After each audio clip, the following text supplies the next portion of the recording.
Je veux te demander quelque chose de brut, quelque chose que tu n'admets peut-être même pas à toi-même.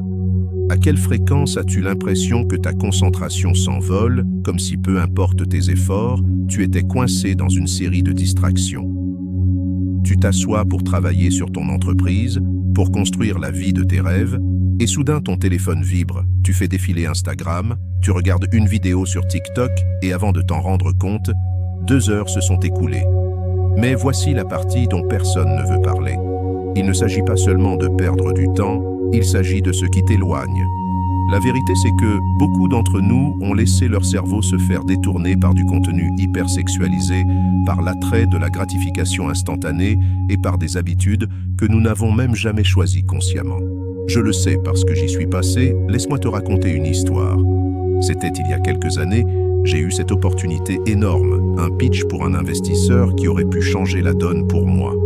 Je m'étais préparé pendant des semaines, je suis resté éveillé tard pour perfectionner ma présentation et je l'ai répété tellement de fois que j'aurais pu le faire dans mon sommeil, mais quand le jour est arrivé, j'ai échoué. Non pas parce que je ne connaissais pas mon sujet, pas parce que je n'étais pas préparé, mais parce que la nuit précédente, je me suis laissé distraire. Quelques minutes de défilement se sont transformées en heures de contenu sans signification, et quand je me suis réveillé le lendemain matin, je me sentais flou, déconcentré et plein de honte. C'est à ce moment-là que j'ai réalisé que quelque chose devait changer. Si vous avez déjà ressenti cela, si vous avez déjà regardé votre reflet dans le miroir en vous disant « Pourquoi je ne peux pas simplement arrêter ça ?» Alors restez avec moi parce qu'aujourd'hui, je vais vous montrer exactement comment j'ai tout changé. Prenons d'abord du recul, parlons de pourquoi cela arrive à tant d'entre nous. Nous vivons dans un monde pour lequel notre cerveau n'a pas été conçu.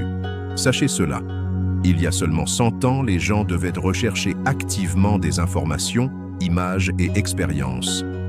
Mais aujourd'hui, nous sommes entourés d'un flot constant de médias hypersexualisés, d'Instagram aux publicités télévisées, en passant par les films que nous regardons.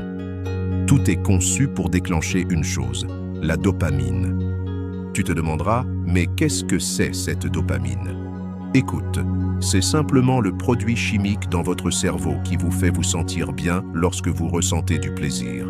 Et bien que la dopamine soit excellente avec modération, le problème est que ces plateformes ont compris comment l'exploiter. Chaque image, chaque like, chaque parchemin est conçu pour vous donner une petite dose de dopamine, vous entraînant plus profondément dans un cycle de consommation. Au fil du temps, cette surstimulation recable votre cerveau, rendant plus difficile la concentration,